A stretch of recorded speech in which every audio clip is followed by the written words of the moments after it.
Mes chers compatriotes, la bonne santé de notre économie est aujourd'hui une réalité incontestable. Nous avons mis en œuvre un ambitieux programme d'infrastructures incluant la finalisation des travaux de plusieurs ports, une nouvelle liaison ferroviaire électrifiée, la construction programmée de 2 nouveaux aéroports, d'une centrale géothermique et d'une canalisation d'eau potable depuis l'Éthiopie.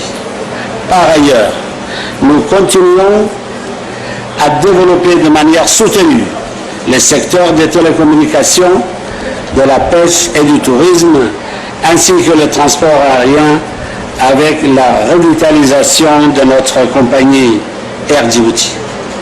Notre ambitieux programme s'inscrit dans la durée pour consolider et ancrer le positionnement de Djibouti comme plateforme régionale des échanges commerciaux. Mes chers compatriotes, je sais tous les efforts consentis par les Djiboutiennes et Djiboutiens pour le redressement de notre économie et la relance de la croissance. Je sais aussi que ces efforts n'ont pas été vains, car ensemble, nous avons pu asseoir les bases d'une économie stable, donnant les fondations solides à une croissance qu'on espère désormais soutenue, durable et inclusive. Les perspectives encourageantes de notre économie engagent durablement notre pays sur la voie d'un avenir prometteur. Nous sommes sur la bonne voie.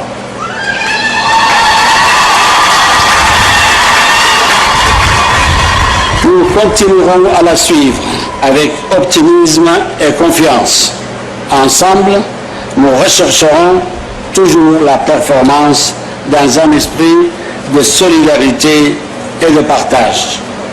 Nous avons conscience des difficultés que vivent de nombreux concitoyens, notamment les plus jeunes, et qui sont la manifestation de la tension qui existe sur le marché de l'emploi. Si aucune société, aucun État au monde ne peut réaliser le plein emploi, il y a lieu d'être en mesure de garantir l'employabilité de chacun afin que chaque occasion d'emploi se transforme en une véritable opportunité d'emploi, que de chaque idée ou talent sorte une richesse. C'est la raison profonde des réformes et des investissements économiques massifs que nous effectuons. Nous voulons générer de l'énergie, donner des perspectives à chacun de nos jeunes, à chacun de nos concitoyens et partout, sur tout le territoire, cultiver l'espoir.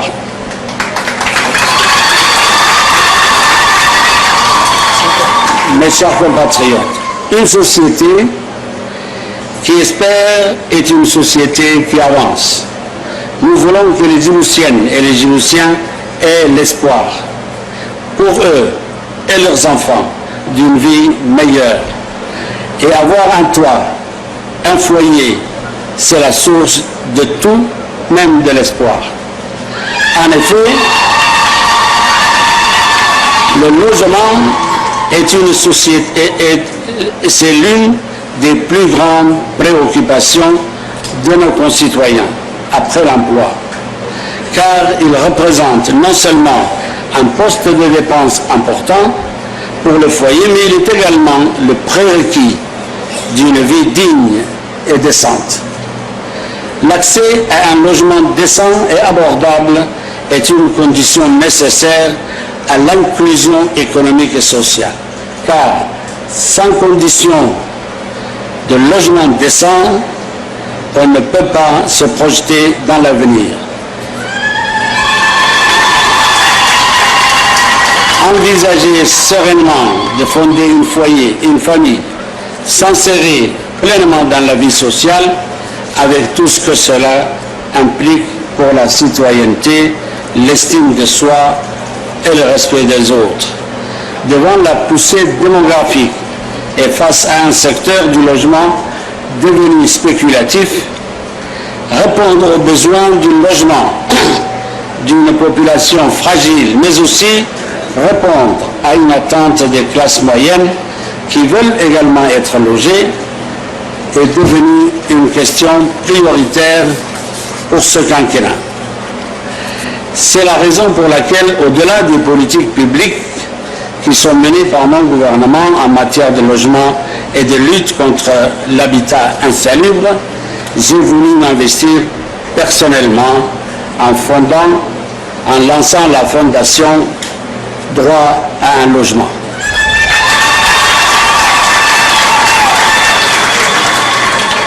Son ambition, permettre à nos concitoyens les plus déshérités d'avoir un avenir à travers un logement. Nous engager en faveur du logement pour tous, c'est nous engager en faveur du vivre ensemble. C'est bâtir une ville moderne, certes, mais inclusive. Une ville qui ne rejette pas les plus démunis à la périphérie. J'en appelle donc à une participation citoyenne au service du logement social pour donner une espérance, une confiance, bref, pour bâtir un espoir. Mes chers compatriotes, c'est dans le même élan, j'espère, que nous allons bientôt renouveler notre dispositif municipal et régional. Je réitère ma pleine confiance en la maturité politique et civique du peuple djiboutien qui votera pour élire ses conseillers municipaux et régionaux et à travers eux construire une politique de la ville conforme à leurs aspirations. J'exhorte l'ensemble de la classe politique et toutes les forces vives de la nation à poursuivre leurs efforts pour la préservation et le renforcement de l'esprit de concorde et de fraternité, car l'unité nationale djiboutienne doit rester notre combat. Mesdames et messieurs, dans une corne de l'Afrique de plus en plus sujette aux effets déstabilisateurs des forces du mal, Djibouti demeure plus que jamais la capitale régionale de la lutte contre le terrorisme et la piraterie maritime.